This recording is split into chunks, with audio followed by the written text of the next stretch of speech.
Mr. McCain and Mr. Donald Trump.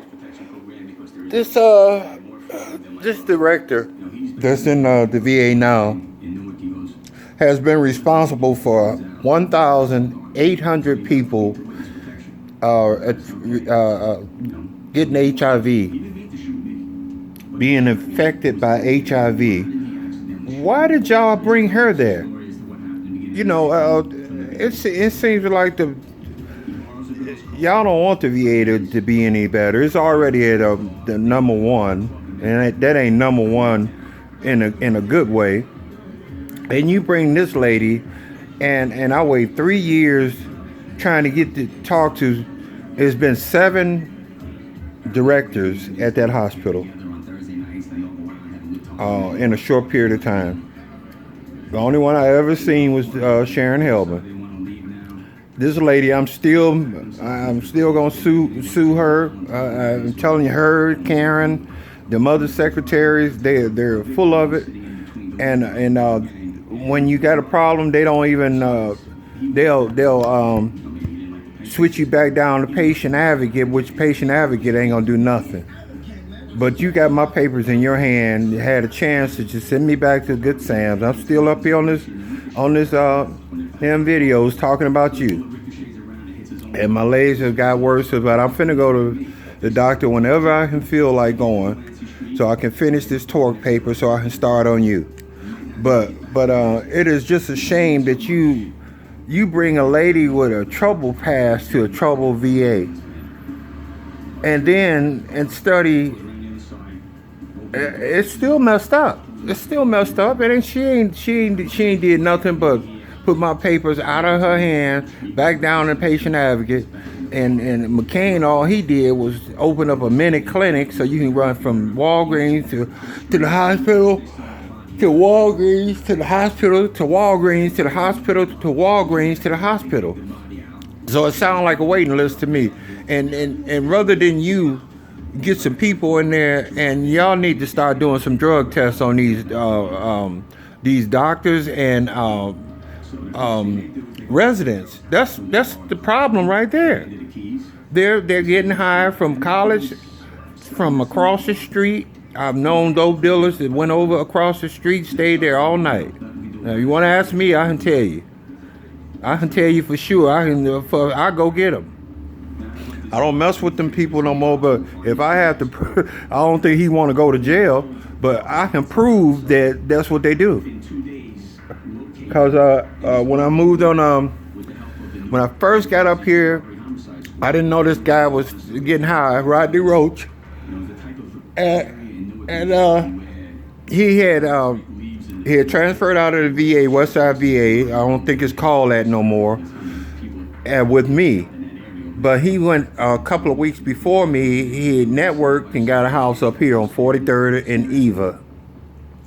I came about 2 months later. I was asking him how I could network in El Paso like he did in Phoenix. He said, "No, man, come stay with me."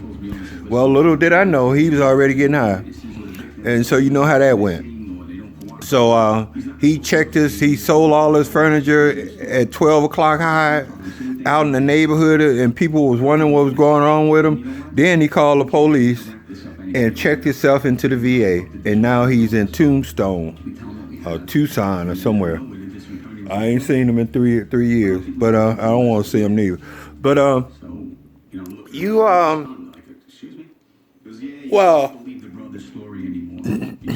you're not even concerned about the VA. Everything that y'all have tried to do with these mini clinics, y'all should be trying to give us some more money to go somewhere else to another VA. That's what you should be going. Because why should you have your soldiers in harm's way? 180 of them caught HIV under this new boss's command or whatever. Now she comes here, she ain't doing shit. She just throwing. What she's doing, she's relying on the secretaries.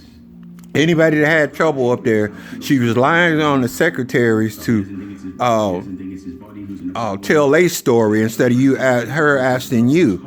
And then The only reason it is not a lot of protests outside in front of the place, they're picking and choosing between community members, whites, not blacks.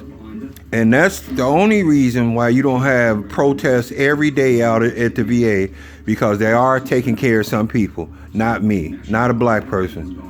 I can challenge you to tell they're prejudiced as hell up at that VA. They're jealous as hell because you got an income and they got to go to work every day high, and they don't know how they gonna make it being high for long. They know they're gonna get caught sooner or later. But I have proof that dope dealers go over there at night, and stay all night. They can't go. The person told them they cannot leave. They have to stay there until we leave in the morning. And when they leave in the morning with the attitudes coming across the street to the VA, shit, we get it all. Shit, we probably won't get our medicine neither. If I ain't on no Percocets or none of that bullshit, I'm sure glad I ain't. But I bet you they be taking patients' medicines too. All you have to do, all of the boss has to do to cover herself at the VA and get her standards up is to drug test them fuckers. What's hard about that? Random drug tests. And you'll see how many people, it'll be half of the people in the VA getting high on them real important commands. Now I'm gonna keep bringing this up about these drug tests. You can't go from college and have what do they call that? I don't know. Nobody ain't gonna ask you about no drugs because you just got out of college and you got your degree. Bullshit. You in there, you could be the worstest drug addict anywhere. Y'all need to start doing drug tests. If you ain't gonna do drug tests on the college people, don't do it on the regular people. Anybody to walk in on the street. If you ain't gonna do it on them and at random, don't do it to people on the just walk in, because you'll get sued. That new director ain't nothing but just she ain't doing no work. She just relying on other people to put their word in, and then she take their word. She ain't no boss. I never call her no boss. I'll be with her in a little while. That's my video.